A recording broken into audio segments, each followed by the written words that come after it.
Baada ya kuandaa mioyo yetu tangu mwanzo wa Kwaresma kwa njia ya toba na matendo ya mapendo, tunakusanyika leo ili tuanze kukumbuka pamoja na kanisa zima fumbo la Pasaka ya Bwana wetu Yesu Kristo, yaani mateso, ufufuko wake alipoingia katika mji wake wa Yerusalemu ili atimize.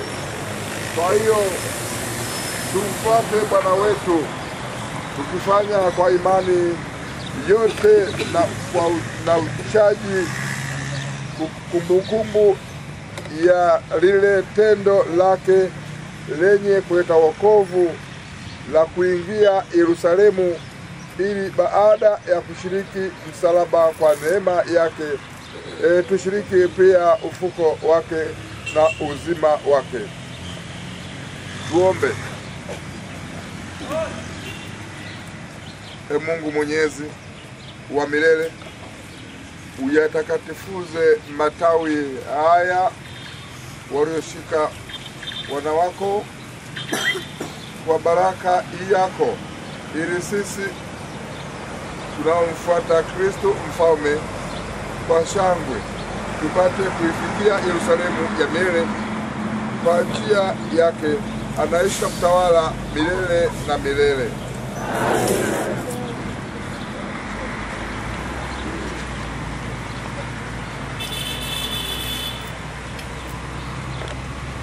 Wakati mwingine matawi yapaswa kukaa kwenye udongo namna hii, yanakaa kwenye meza.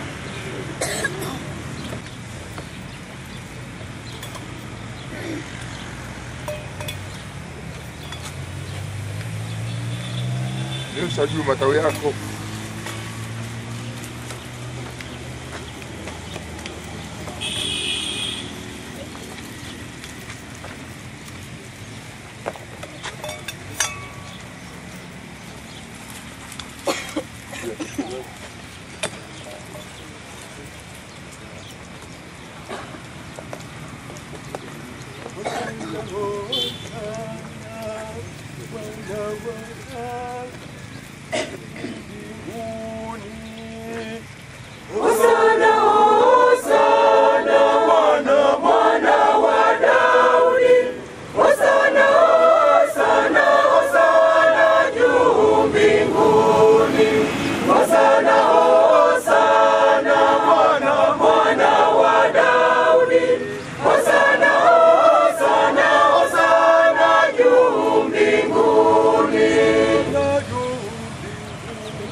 Bwana awe nanyi.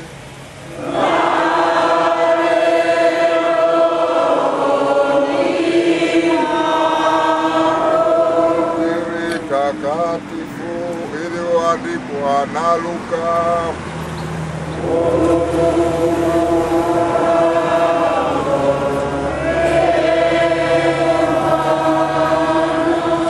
Wakati ule Yesu aliyetangulia mbele akipanda kwenda Yerusalemu, akiwa analipokaribia Bethfage na Betania kwenye mlima uitwao wa Mizeituni, alituma wawili katika wale wanafunzi akisema, nendeni mpaka kijiji kile kinachowakabili, na mtakapoingia ndani mtaona mwana-punda amefungwa, ambaye hajapandwa na mtu yeyote bado. Mfungueni mkamlete hapa, na kama mtu akiwauliza mbona mnamfungua, semeni hivi, Bwana anaja naye. Na wale waliotumwa wakaenda wakaona kama alivyowaambia. Na walipokuwa wakimfungua mwana-punda, wenyewe wakawaambia, mbona mnamfungua mwana-punda? Wakasema, Bwana anaja naye. Wakampeleka kwa Yesu, wakatandika nguo zao juu ya mwana-punda, wakampandisha Yesu. Na alipokuwa akienda, walitandaza nguo zao njiani. Hata alipokuwa amekaribia materemko ya mlima wa Mizeituni, kundi zima la wanafunzi wake walianza kufurahi na kumsifu Mungu kwa sauti kuu kwa ajili ya matendo yake ya uweza waliyoyaona. Wakasema, ndiye mbarikiwa mfalme ajaye kwa jina la Bwana, amani mbinguni na utukufu huko juu. Baadhi ya Mafarisayo waliokuwa katika mkutano wakamwambia, Mwalimu, uwakanye wanafunzi wako. Akajibu akasema, nawaambia ninyi, wakinyamaza hawa, mawe yatapiga kelele. Neno la Bwana.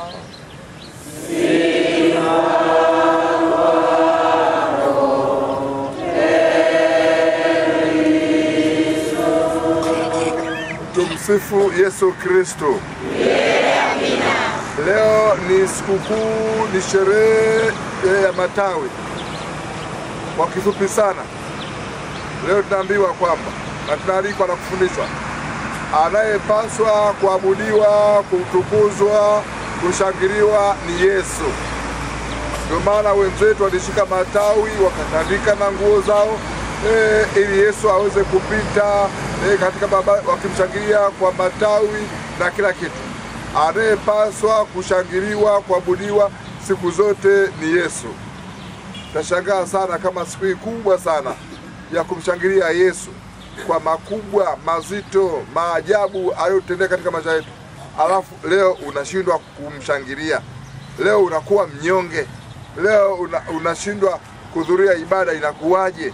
Kwa kuwa leo kwa kweli ni siku kubwa sana ndani ya kanisa.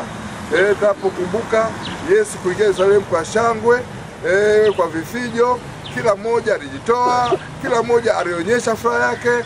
Basi na sisi tukiiga maandamano yale, tukio lile, tendo lile, nasi basi tuandamane. Kwenda wapi? Kwenda kanisani, kuendelea kumpa Mungu sifa na utukufu. Tumsifu Yesu Kristo. Amina. Na waomba waimbaji tuchangamke. Watu wote tuchangamke. Usende kinyonge wala kama vile kwenye msiba. Kila mmoja achangilie, kila mmoja aimbe, kila mmoja aonyeshe shukrani. Tumsifu Yesu Kristo. Amina. Na sasa tuandamane kuelekea kanisani. Chetezo kinaanza. Taratibu wetu wa maandamano. Watumishi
Anamuomba Mungu aendelee kuwajalia rehema na ulinzi wa Mama Bikira Maria, na kwa maombezi yake kwa familia yake au familia asimakolia ya familia yake. Pia tunajiunga na mwenzetu anasema kwamba kumshukuru Mwenyezi Mungu kwa kujalia mwanangu kutimiza miaka miwili akiwa na afya njema. Naomba Mungu azidi kumpa afya na ulinzi, amkuze katika njia iliyo njema. Ni sadaka ya mama. Tumpongeze mwenzetu huyu alitimiza miaka miwili ya kuzaliwa.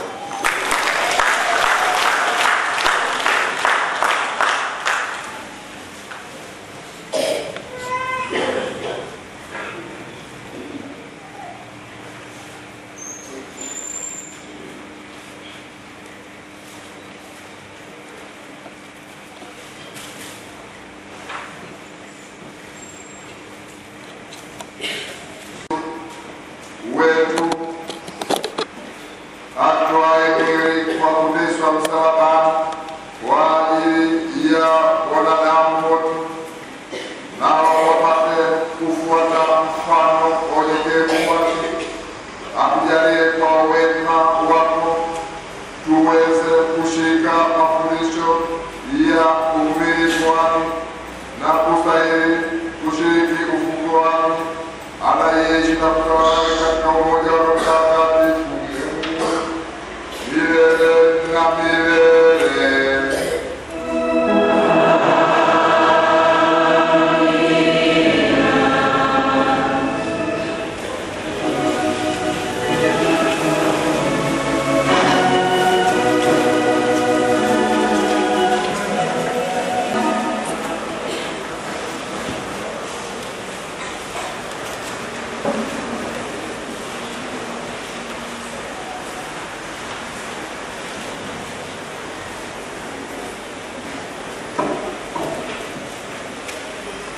Somo la kitabu cha nabii Isaya sura ya 50 aya ya 4 mpaka ya 7. Bwana Mungu amenipa ulimi wa hao wafundishwao, nipate kujua jinsi ya kutegemeza kwa maneno yeye aliyechoka. Uniamsha asubuhi baada ya asubuhi, uniamsha sikio langu lipate kusikia kama watu wafundishwao. Bwana Mungu amenizibua sikio langu, wala sikuwa mkaidi, wala sikurudi nyuma. Naliwatolea wapigao mgongo wangu, na wang'ao ndevu mashavu yangu. Sikuficha uso wangu usipate fedheha na kutemewa mate, maana Bwana Mungu atanisaidia. Kwa sababu hiyo sikutahayari, kwa sababu hiyo nimekaza uso wangu kama gumegume, nami najua ya kuwa sitaona haya. Neno la Bwana.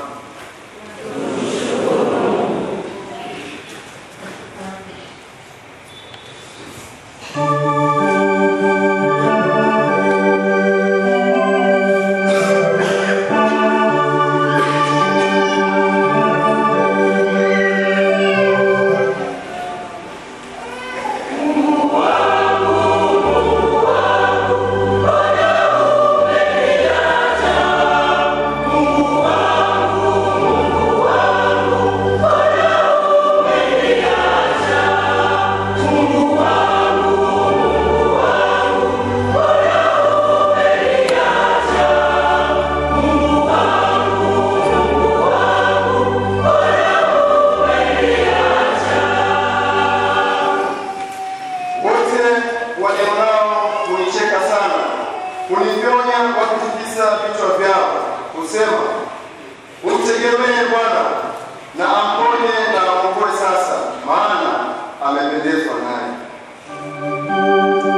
yamenisua mikono na miguu, naweza kuhesabu mifupa yangu yote.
Katikati ya kusanyiko nitakusifu, nanyi mtamcha Bwana. Msifuni, enyi nyote mlio wazao wa Yakobo, mtukuzeni.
Bali alijifanya kuwa hana utukufu, akakuwa namna ya mtumwa, akawa ana mfano wa mwanadamu.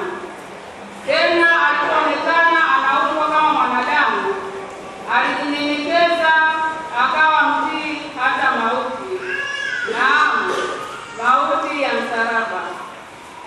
Kwa hiyo tena Mungu alimwadhimisha mno, akamkirimia jina lile lipitalo kila jina, ili kwa jina la Yesu kila goti lipigwe, la vitu vya mbinguni na vya duniani na vya chini ya nchi, na kila ulimi ukiri ya kuwa Yesu Kristo ni Bwana, kwa utukufu wa Mungu Baba. Neno la Bwana.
Akatoa mkate, akashukuru, akaumega, akawapa akisema, huu ndio mwili wangu unaotolewa kwa ajili yenu, fanyeni hivi kwa ukumbusho wangu. Kikombe nacho vivyo hivyo baada ya kuwa akisema, kikombe hiki ni agano jipya katika damu yangu inayomwagika kwa ajili yenu. Walakini tazama, mkono wake yeye anayenisaliti uko hapa pamoja nami mezani. Kwa kuwa Mwana wa Adamu aenda zake kama ilivyokusudiwa, lakini ole wake mtu yule amsalitie. Wakaanza kuulizana wao kwa wao, ni yupi miongoni mwao atakayetenda jambo hilo. Yakatokea mashindano kati yao kwamba ni nani anayehesabiwa kuwa mkubwa. Akawaambia, wafalme wa mataifa, watawala na wenye mamlaka juu yao huitwa wenye fadhili, lakini kwenu ninyi sivyo, bali aliye mkubwa kwenu na awe kama aliye mdogo, na mwenye kuongoza kama yule atumikiaye.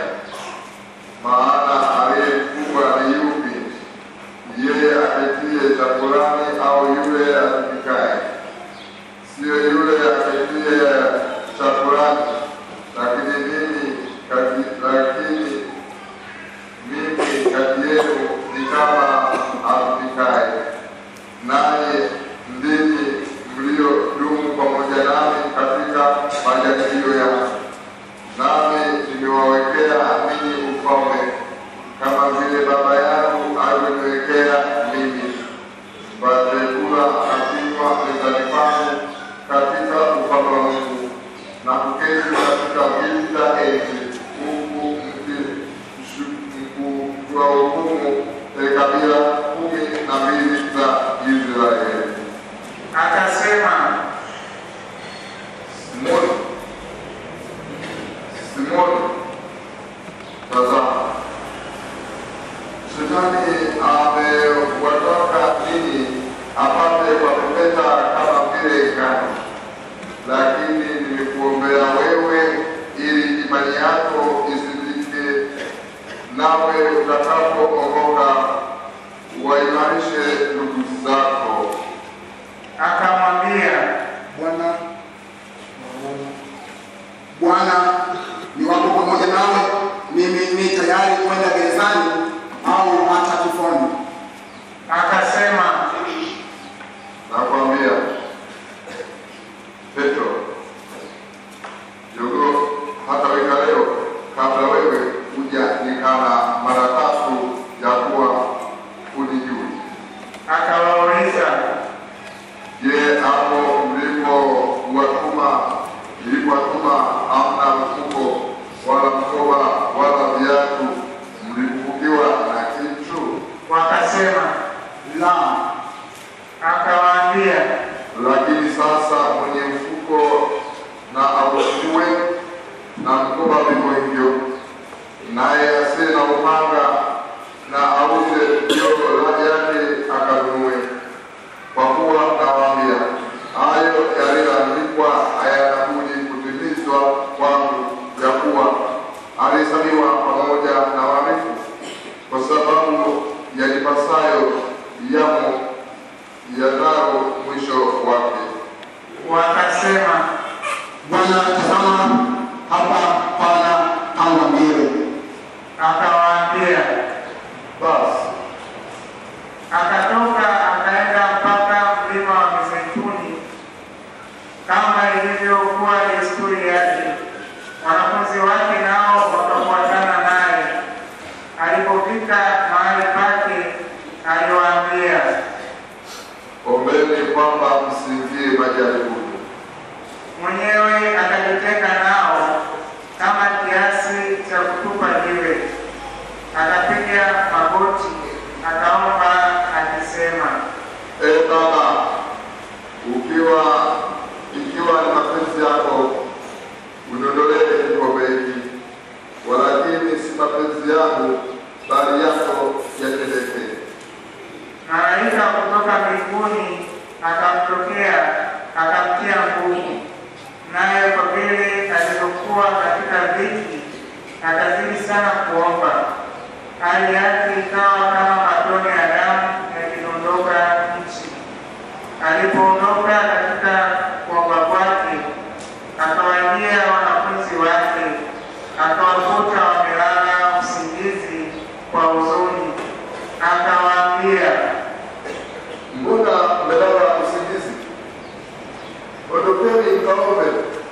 msije mkaingia majaribu.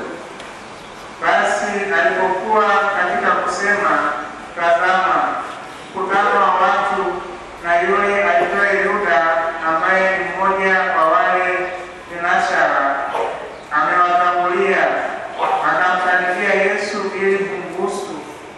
Yesu akamwambia, Yuda, wamsaliti Mwana wa Adamu kwa kumbusu? na wale waliokuwa karibu naye walipoona yatakayotukia walisema, Bwana, tuwapige kwa upanga. Mmoja wao akampiga mtumwa wa kuhani mkuu, akamkata sikio la kuume. Yesu akajibu akasema, Mwadhabi kwa hili. akamgusa sikio akamponya. Yesu akawaambia wakuu wa makuhani na maafisa wa hekalu na wazee waliokuja juu yake, Je, umekuja wenye panga na marungu kama kukamata mnyang'anyi? Kila siku nilipokuwa pamoja nanyi hekaluni, hamkunyoshea mkono, lakini hii ndiyo saa yenu na mamlaka ya giza. wakamkamata wakamchukua, wakaenda naye nyumbani kwa kuhani mkuu. Petro alimfuata kwa mbali, na walipokwisha washa moto katikati ya kiwanja, waliketi pamoja, naye Petro akaketi kati yao. Ndipo mjakazi mmoja akamwona ameketi mwangani, akamkazia macho akasema, Na huyu alikuwa pamoja naye. akakana akisema, Ewe mwanamke, simjui. baadaye kitambo mtu mwingine alimwona akasema, Wewe nawe mmoja wao. Petro akasema, Mtu si mimi. halafu yapata saa moja mtu mwingine alikaza kusema, Hakuwa pamoja naye, kwa kuwa yeye pia ni Mgalilaya. Petro akasema, Mtu simjui usemalo. na papo hapo alipokuwa katika kusema, jogoo aliwika. Bwana akageuka akamtazama Petro. Petro akalikumbuka lile neno la Bwana, jinsi alivyomwambia, leo kabla hajawika jogoo utakutana mara tatu. Akatoka nje akalia kwa majonzi. Na wale watu waliokuwa wakimshika Yesu walimfanyia dhihaka, wakampiga, wakamfunika macho, kisha wakamuuliza wakisema, Tabiri ni nani aliyekupiga? wakamtolea na maneno mengine mengi ya kumtukana. Hata kulipokucha, walikufanika jamii ya wazee na wakuu wa makuhani na waandishi, wakamleta katika baraza yao wakisema, Kama wewe ndiye Kristo, tuambie. akawaambia, Nijapowaambia hamsadiki kabisa, tena nikiwauliza hamtajibu. Lakini tangu sasa Mwana wa Adamu atakuwa ameketi upande wa kuume wa Mungu Mwenyezi. wakasema wote. Basi wewe ndiwe Mwana wa Mungu. Akawaambia, Ninyi mwasema kwamba mimi ndiye. wakasema, Basi tuna haja gani tena ya ushuhuda? Maana sisi wenyewe tumesikia maneno ya kinywa chake. wakasimama mkutano wote, wakampeleka kwa Pilato, wakaanza kumshitaki wakisema, Tumeona huyo akipotosha taifa letu na kuambia watu wasimpe Kaisari kombe. Akasema kwamba yeye mwenyewe ni Kristo mfalme. Pilato akamuuliza akisema, Wewe ndiwe mfalme wa Wayahudi? akajibu akamwambia. Wewe wasema. Pilato akawaambia wakuu wa makuhani na makutano, lililoovu katika mtu huyo. Nao walikaza sana wakisema, Awataabisha watu akifundisha katika Uyahudi wote tokea Galilaya mpaka huko. Pilato aliposikia hayo, aliuliza kama huyo ni mtu wa Galilaya, na alipopata habari ya kuwa yu chini ya mamlaka ya Herode, alimpeleka kwa Herode, kwa kuwa yeye naye alikuwa Yerusalemu siku zile. Na Herode alipomwona Yesu alifurahi sana, kwa sababu alikuwa akitaka sana kumwona tangu siku nyingi, maana alisikia habari zake, akataraji kuona ishara iliyofanywa na yeye. Akamuuliza maneno mengi, yeye asimjibu lolote.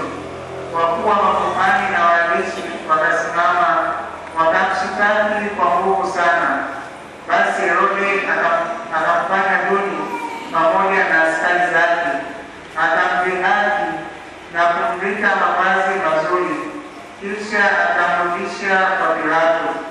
Basi siku ile ile Herode na Pilato walipatana kwa urafiki, kwa maana hapo kwanza walikuwa na uadui wao kwa wao. Na Pilato akawakutanisha wakuu wa makuhani na wakubwa wa watu, akawaambia, Mtu huyu mmemleta kwangu kana kwamba anapotosha watu, na mtazama, nimeamua mambo yake mbele yenu, ila sikuona kwake kosa lolote katika mambo hayo mliyomshtaki, wala hata Herode, kwa maana amemrudisha kwetu. Basi tazama, hakuna neno lolote alilotenda likufalo kufa. Kwa hivyo nitamrudi, kisha nitamfungua. maana ilimlazimu kuwafungulia mfungwa mmoja wakati wa sikukuu. Wakapiga kelele wote pamoja wakisema, Mwondoe huyu, utufungulie Baraba. naye ni mtu aliyetupwa gerezani kwa ajili ya fitina iliyotokea mjini na kwa uuaji. Basi Pilato alisema nao mara ya pili, kwa vile alivyotaka kumfungua Yesu, lakini wakapiga kelele wakisema, Msulubishe, msulubishe. Akawaambia mara ya tatu, Kwa sababu gani? Mtu huyu ametenda uovu gani? Sikuona kwake hata neno likufalo kufa. Basi nikisha kurudi nitamfungua. lakini wakatoa sauti zao kwa nguvu sana, wakitaka asulubiwe. Sauti zao zikashinda. Pilato akahukumu kwamba haja yao ifanyike. Akamfungua yule aliyetupwa gerezani kwa ajili ya fitina na uuaji, yule waliyemtaka. Akamtoa Yesu wamfanyie watakavyo. Na walipokuwa wakimwondoa, walimkamata mtu mmoja, Simoni Mkirene, aliyekuwa ametoka shamba. Wakamtwika msalaba auchukue nyuma yake Yesu. Mkutano mkubwa wa watu wakamfuata, na wanawake waliokuwa wamejipiga vifua na kumwomboleza. Yesu akawageukia akasema, Enyi binti za Yerusalemu, msinililie mimi, bali jilieni nafsi zenu na watoto wenu. Kwa maana tazama, siku zitakuja watakaposema, heri waliotasa na matumbo yasiyozaa na maziwa yasiyonyonyesha. Ndipo watakapoanza kuiambia milima, tuangukieni, na vilima tufunikeni. Kwa kuwa kama wakitenda mambo haya katika mti mbichi, itakuwaje katika mkavu? wakapelekwa na wawili wengine wahalifu wauawe pamoja naye. Na walipofika mahali paitwapo Fuko la Kichwa, ndipo walipomsulubisha yeye na wale wahalifu, mmoja upande wa kuume na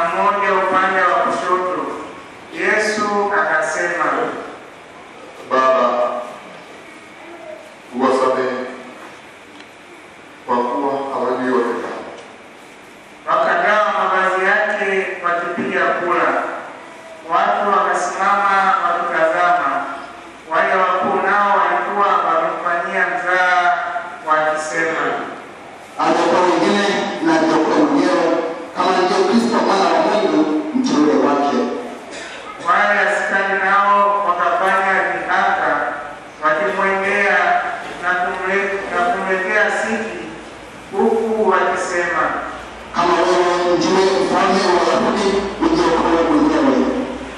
Na juu yake palikuwa na anwani, huyo ndiye mfalme wa Wayahudi.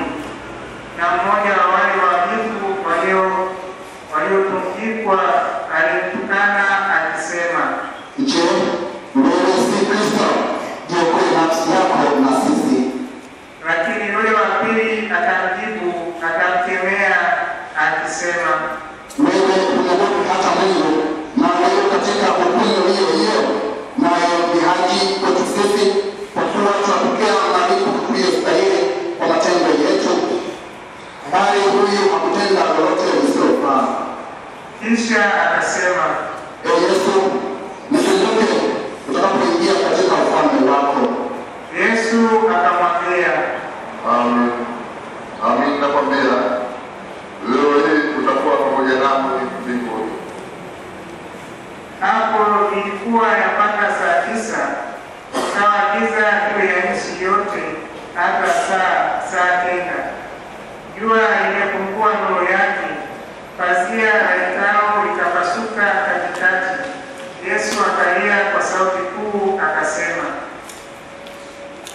Baba, mikononi mwako naiweka roho yangu. Alipokwisha kusema hayo, alikata roho.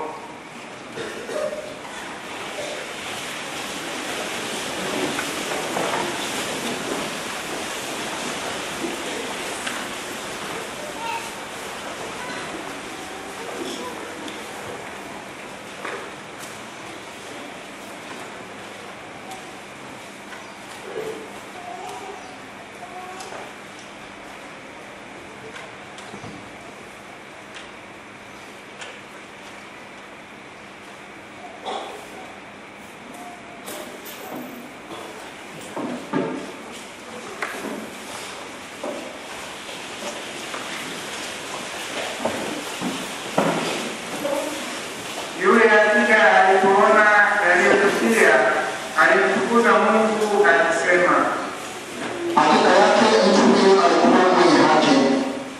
na makutano yote ya watu waliokuwa wamemkutanika kutazama mambo hayo, walipoona yaliyotendeka, wakaenda zao kwao, wakijipiga vifua.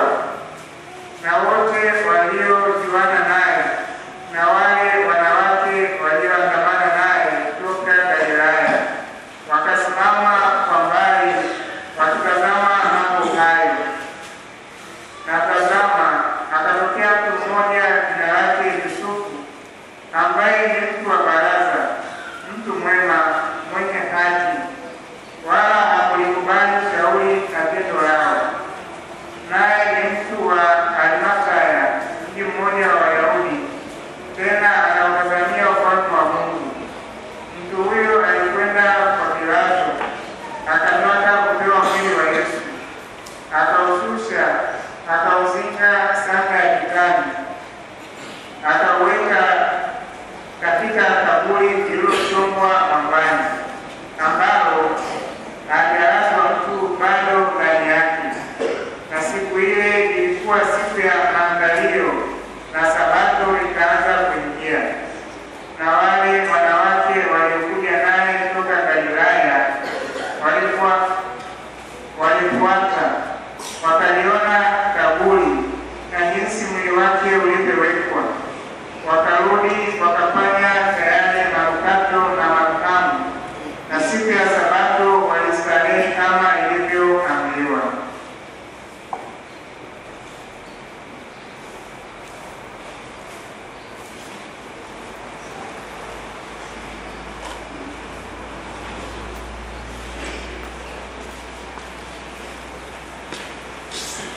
Tukae.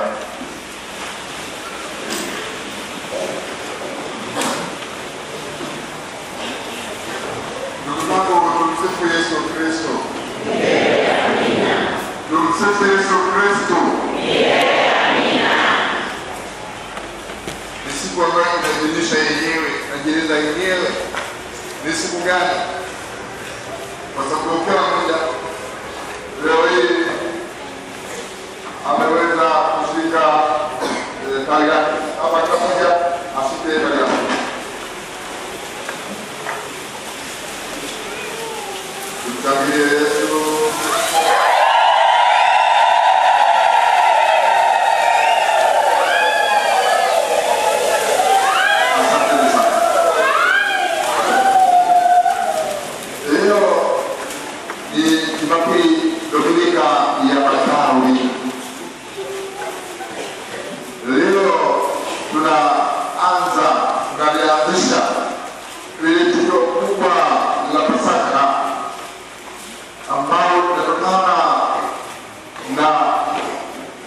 mateso, kifo na ufufuko wa Bwana wetu Yesu Kristo. Leo tunaanza kwa shangwe.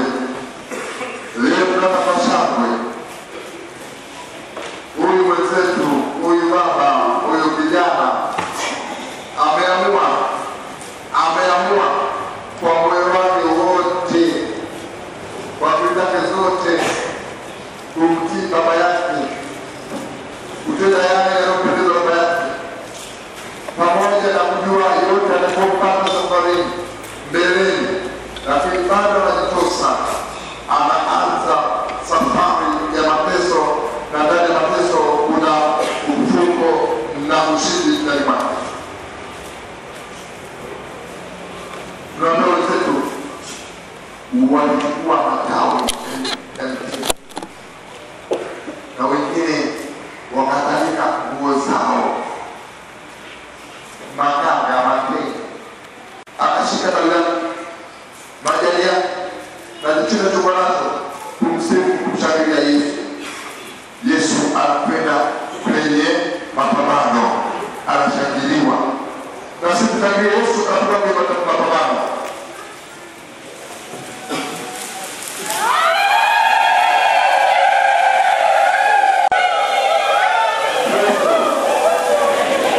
Lakini cha ajabu, kuna wengine Mafarisayo walikasirika, wanaona wivu. Kwa nini huyu anashangiliwa hivi? Wakampiga vita, wakashindwa. Sasa wanaona anakwenda kwenye ushindi, anaenda kuchukua ufalme. Na mara zote walikuwa hawataki, wanamwambia Yesu bila aibu, wakaje wanafunzi wako. Bwana wanafunzi walikuwa wanafurahi sana, furaha kubwa sana, wakaje wanafunzi wako, waambie wanafunzi wako, wanajidai, wanalinga sana, waambie. Yesu anawaambia hawa wasipopiga kelele, mawe yatapiga kelele. Tumsifu Kristo. Wasiposhangilia, mawe yatashangilia. Wasipopiga kelele, mawe yatapiga kelele. Hayo yalikuwa ndio majibu ya Yesu pale, kwamba Yesu anapaswa kuabudiwa, kutukuzwa. Hakuna vinginevyo kwa majibu ya Yesu, hakuna vinginevyo, hakuna jadala, hakuna mbadala. Yesu lazima ashangiliwe na anastahili sifa. Kwanza ni mwana wa Mungu, ni Mungu, ana nguvu, ana mamlaka, ni mfalme wa dunia yote. Kwa nini ashangiliwe? Kwa nini wana wivu? Kwa nini wanaona geni? Leo tunalima sehemu ya kwanza, tunalima kila mmoja katika duniani. Kama umezaliwa, kazi ya kwanza ni kumshangilia Yesu, na kumshangilia Yesu kwa kujipendelea kutokana na nafasi yake, matendo yake na utukufu wake na mamlaka yake. Ni haki yako, ni haki yangu, ni haki yetu kumshangilia Yesu kila kukicha. Ni wajibu wetu, wajibu wako kufanya hivyo. Na unapofanya hivyo, ndivyo unapojiwekea mazingira mazuri ya kuwa katika ufalme wake. Ndugu zangu, Mafarisayo wa wakati ule, na inawezekana makanisa wako, inawezekana Mafarisayo wakati ule mpaka leo wako, wanaona chuki, wanaona wivu, wanaona watu wanatumikia Yesu na kanisa. Wapo mpaka leo hii.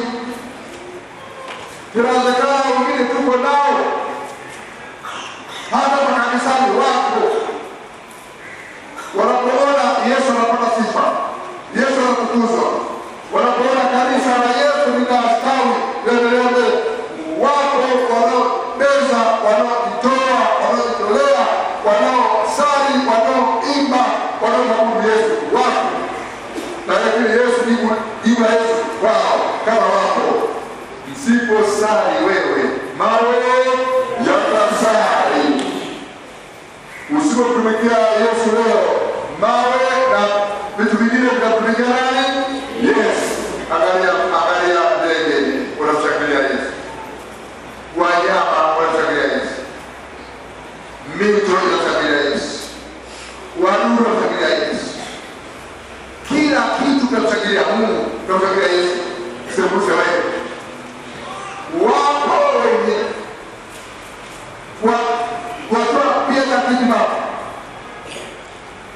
wanawazuia wengine wasisali.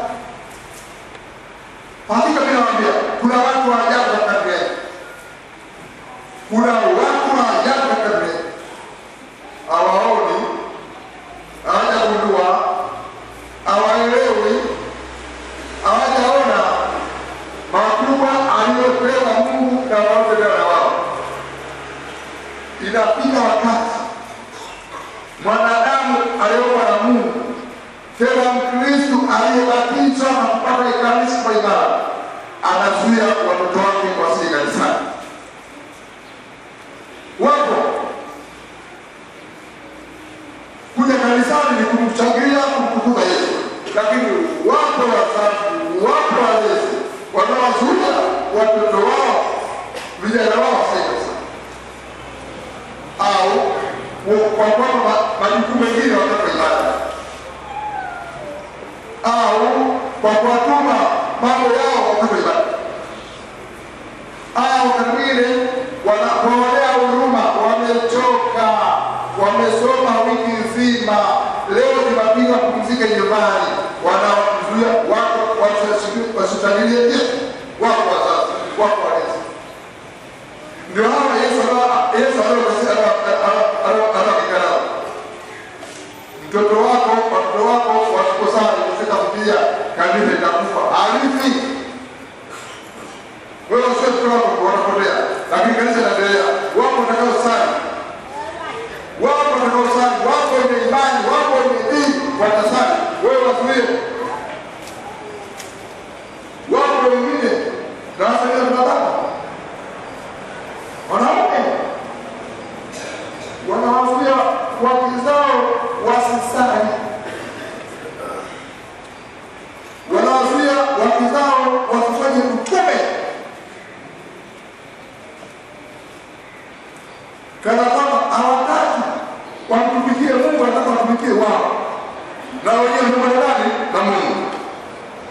Wako wazazi, wako wanaume, wako kina baba waliowazuia wake zao wasije kanisani, waliozuia wake zao wasije utume, waliozuia wake zao wasije kwenye dunia, waliozuia wake zao wasifanye majitoleo. Mafarisayo wenye wivu, wenye chuki badala kwa Yesu, hataki Yesu apate sifa, Yesu atukuzwe, hataki Yesu akudiwe, hataki mfano wa Yesu. Wanajipendelea kwao wenyewe, wanataka apate sifa wao wenyewe, sio Yesu.